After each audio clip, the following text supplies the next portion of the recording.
Hey everyone, welcome to Tutored Academy. So my name is Chirag Vaishnav, and in this video we will be continuing the list of DP questions that we were doing, and the question that we are today solving is one of the most interesting questions that I have ever solved. That is longest increasing subsequence.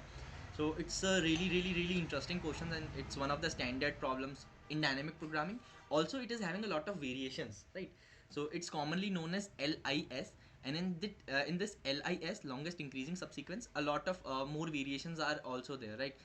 We will be solving it in future, right? So keep in mind, it's a standard question, so you have to uh, understand it by heart, right? And I will try my best to make you understand it. So first, let's discuss the flow of this video, and then we'll move deep dive into the video part.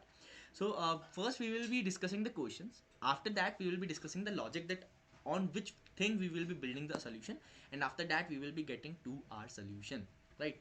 So let's head over to the question part.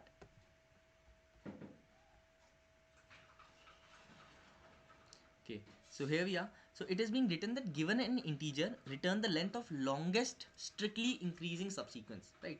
So what you have to do, you have to return the increasing subsequence that is longest in it, right?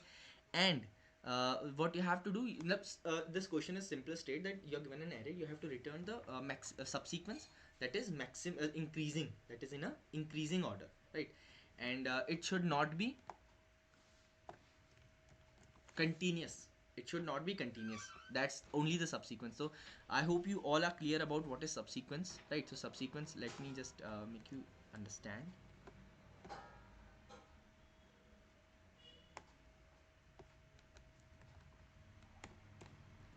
Right, so the thing that we are being given is 10 9 2 5 3 1 0 1 and 18, right? So for let me just make it in an array.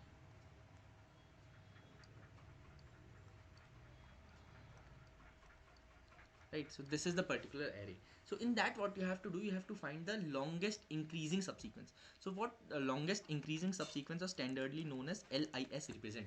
So longest increasing subsequence simply states that you have to find the number of elements that are increasing in an order, and that are subsequent, means they are in specific order, but that does not mean to be sub array. Sub array needs to be continuous, but subsequence does not need to be continuous. Order should be remain same, order should be respective, order should not be changed, but they need not to be continuous, they can be contiguous, right? Like 10 9 2, this is in subarray, plus 10 2 3 1 0 1 18, this is in subsequence, right? This is a subsequence, the order is remained, the order, we have not changed the order, but it is not continuous, there are some gaps in them, right? So this is the thing that I'm talking about, there can be gaps, it does not need to be continuous. So that's subsequence. So I hope you all are clear about subsequence. Now, how to find the longest increasing subsequence? So let me just directly go to the analogy that we will be using. So we will be using a DP array and initializing all the elements by 1, right? So now, why all the elements are being initialized by 1?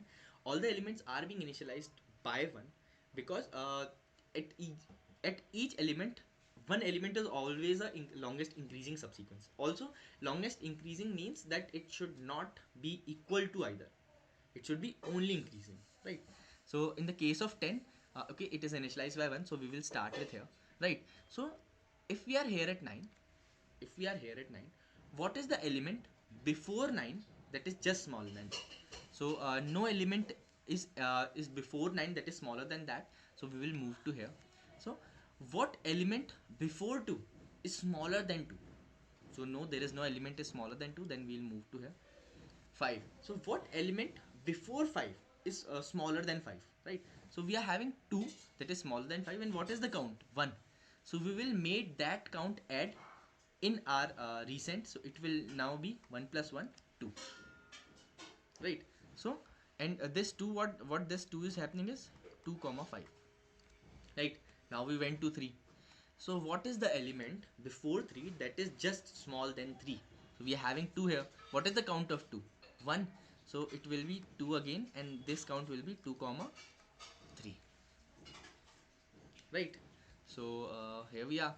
Now we are here at 101. So what are the element that is small than just small than 101 and having the maximum DP count, right? Elements that are just small than 101 and having maximum DP count. So elements having just small than just smaller than 101 is 10, but 10 is having DP count 1. So we it does not satisfy the above condition. So then we move. Okay, there is 5 and the DP count is 2, and there is 3, then the DP count is 2. These both are smaller than 101 and DP count are same. So it does not matter. We can take any one. So let's say I took 5, right? So it will be 1 plus. What will happen is, it was 1 already and I took 5. So 5 is having 2 number. So it will be like 1 plus 2. It will be 3, and the number will be 2 comma 5 comma 101, right? And now in the case of 18, what is the number that is just small than that and having the maximum DP count? So 101 is not small than that, right, but is having a maximum DP count, so it does not satisfy the condition. So either 5 or 3, again we can took, let's say I took 5, right? So I took 5, so it will be like 1 plus 2. Why? Because the count of 5 is 2 and it will be 3, and the elements will be 2, 5 and 18, right? So then in the DP array we are having the count of the maximum longest increasing subsequence that we are having. Out of that we have to find the maximum. So either this or this is the maximum, so count will return 3, right? So this will be the order. So what we will be doing is, for we will be conducting an DP array, initializing it by 1, right, and we will be iterating it, and for each element we will check. Suppose I am at I, so for that I will check from 0 to I, that what is the element that is small than that particular element present at I and having the maximum DP count, right? So these are the two conditions that I will be checking, and building upon them I will add it to my final answer. After that I will be having my DP. Let's say in this case the DP was this, right? So at the end I will find the maximum out of these all element and I will return 3 as the answer in this case, right? So this was the basic explanation in this, right? So let's head over to the code part so that I can help you explain more, right? So here we are. So what we have done, basically we have first taken the array. We have let element 1. Now if n equals 1, so what I stated is why I initialized all the DP to 1. The basic reason behind this was that if there is single element, it's always increasing subsequence of itself. There is no element to compare with, right? So if there is one element, we have to return 1, else made a DP of n. So we have initialized DP to 1, right? After that what we will be doing is we will be iterating from 1 to n, right? We will be iterating from 1 to n, not 0 to n, from 1 to n, because the first element is obviously longest increasing, right?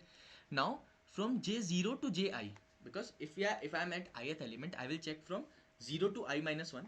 I will check from 0 to I minus 1. Two conditions I will be checking. It should be less than that and it should have maximum DP count, right? So the value is for the maximum DP count, and this if condition is for that particularly checking if it's smaller than that, right? If it's that, so after iterating through all, we will having our final answer. So at the end we will do value plus 1. So why we are doing plus 1? Because we are adding an element to our longest increasing subsequence. So this will be plus 1, and at the end we will be returning final equals max of final comma DP. We will be returning the maximum value that we have had in this DP array, right? So this was it for this video. It's a really interesting question. So I hope you got the solution right. So if you're having any doubt, do ask in the comment section. I will for sure answer it. Also, if you like this video, do give a thumbs up, subscribe to this channel, and thanks for watching.